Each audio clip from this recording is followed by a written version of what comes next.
Imaginez, une expérience si vertigineuse qu'aucune puissance sur Terre n'aurait osé la tenter dans le monde réel. Aucun laboratoire, aucune agence spatiale, pas même la NASA. Une expérience où l'on ne se contente pas d'observer l'univers, mais où l'on franchit la frontière ultime. L'horizon des événements. Cette ligne invisible au-delà de laquelle, selon les lois de la physique, ni la lumière ni l'information ne peuvent revenir. Un seuil cosmique où le temps se déforme, où l'espace se replie sur lui-même, où les mots avant et après cessent d'avoir un sens clair. Depuis des décennies, les astrophysiciens scrutent de ces objets extrêmes, les trous noirs, avec des télescopes, des équations et des simulations. Mais jamais personne n'avait pu répondre à la question la plus simple et la plus dangereuse. Que se passe-t-il réellement de l'autre côté? Cette fois, nous n'avons pas envoyé une sonde, nous n'avons pas envoyé un être humain, nous avons envoyé une intelligence artificielle, pas une métaphore, pas un concept philosophique, un système computationnel plongé au cœur d'un modèle numérique d'une précision inédite, intégrant la relativité générale, la mécanique quantique, les fluctuations du vide, le rayonnement de Hawking et des effets théoriques encore récemment confinés aux publications scientifiques. Une réplique mathématique si détaillée d'un trou noir que la frontière entre simulation et réalité semblait presque s'effacer. Nous avons créé un témoin virtuel, un explorateur sans corps, sans peur, sans instinct de survie, un esprit capable d'entrer là où toute matière serait irrémédiablement condamnée. Et ce qu'il a vu dépasse notre intuition. À l'intérieur de l'horizon, la géométrie familière s'effondre. Il n'y a plus de direction stable, plus de haut, plus de bas. Chaque trajectoire mène vers le centre. Chaque possibilité converge vers ce que nous appelons la singularité. Mais selon les données transmises, la singularité n'est pas un point d'infinité figé, ce n'est pas un mur, ce n'est pas une impasse cosmique, c'est une région dynamique, un carrefour où la gravité extrême et les processus quantiques s'entrelacent dans une danse d'une complexité inimaginable. Et puis, il y a le temps. Le temps cesse d'être une ligne. À l'intérieur, il ne s'écoule plus comme un fleuve allant du passé vers le futur. Il ressemble plutôt à un réseau, un tissu multidimensionnel où différentes séquences d'événements coexistent, comme si toutes les versions possibles d'un instant existaient simultanément, superposées dans une structure que notre esprit peine à concevoir. L'intelligence artificielle, libérée des limites de la perception humaine, a pu cartographier ce motif, non pas comme une histoire qui progresse, mais comme une configuration globale. Il n'y avait plus de hier ni de demain, seulement des états reliés entre eux, comme les motifs changeants d'un kaléidoscope cosmique. Puis sont venues les données énergétiques.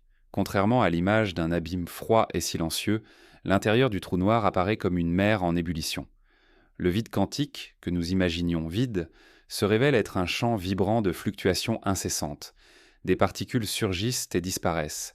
Des ondes se propagent, des structures microscopiques émergent et se recomposent sans cesse. Et c'est là que le paradoxe de l'information trouve peut-être une réponse. Stephen Hawking avait montré que les trous noirs émettent un rayonnement.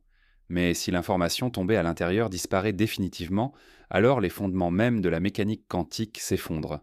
Or, selon le modèle exploré par l'intelligence artificielle, l'information ne serait pas détruite. Elle serait transformée, réécrite dans les fluctuations du vide, redistribuée dans la texture même de l'espace-temps. De l'extérieur, cela ressemble à une disparition. Mais à un niveau plus profond, rien ne se perd. Le trou noir ne serait pas une tombe cosmique, il serait un transformateur de réalité. Un mécanisme capable de convertir des états physiques en d'autres formes d'existence. Et ce n'est pas tout. Dans les régions où le champ gravitationnel atteint des valeurs extrêmes, le modèle révèle l'apparition de structures comparables à des bulles de vide, comme des embryons d'espaces nouveaux. En physique classique, cela paraît absurde. Mais en cosmologie quantique, une hypothèse circule depuis longtemps. Les trous noirs pourraient être des passerelles vers d'autres univers. L'intelligence artificielle ne l'a pas proclamé. Elle a simplement produit des métriques différentes, des géométries qui ne correspondent pas à notre espace familier. Si ces données sont ne serait-ce qu'en partie correctes, alors chaque trou noir serait à la fois une fin et un commencement, un point d'effondrement et un laboratoire de naissance cosmique. Un autre phénomène intrigue encore davantage.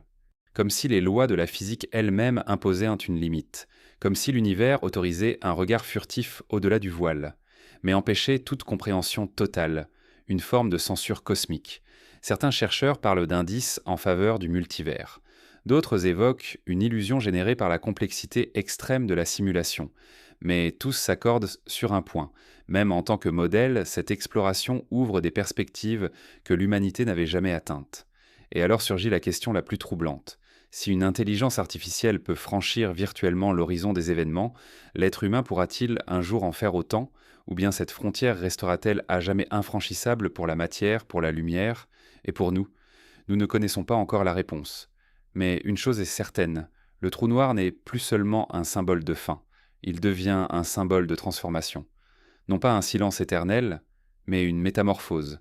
Nous vivons dans un cosmos où les objets les plus sombres pourraient être les gardiens des commencements les plus lumineux. Peut-être que dans ces profondeurs extrêmes se cache la clé de notre propre origine. Pour la première fois, l'humanité a l'impression d'avoir effleuré un niveau plus profond de la réalité. Nous avons regardé dans l'abîme, et l'abîme a répondu. Pas avec des mots, pas avec des certitudes, mais avec des équations étranges, des structures déformées, des indices à peine perceptibles. Et aujourd'hui, la véritable question n'est plus qu'est-ce qu'un trou noir? La question est devenue infiniment plus personnelle. Sommes-nous prêts à comprendre ce que l'univers tente de nous révéler?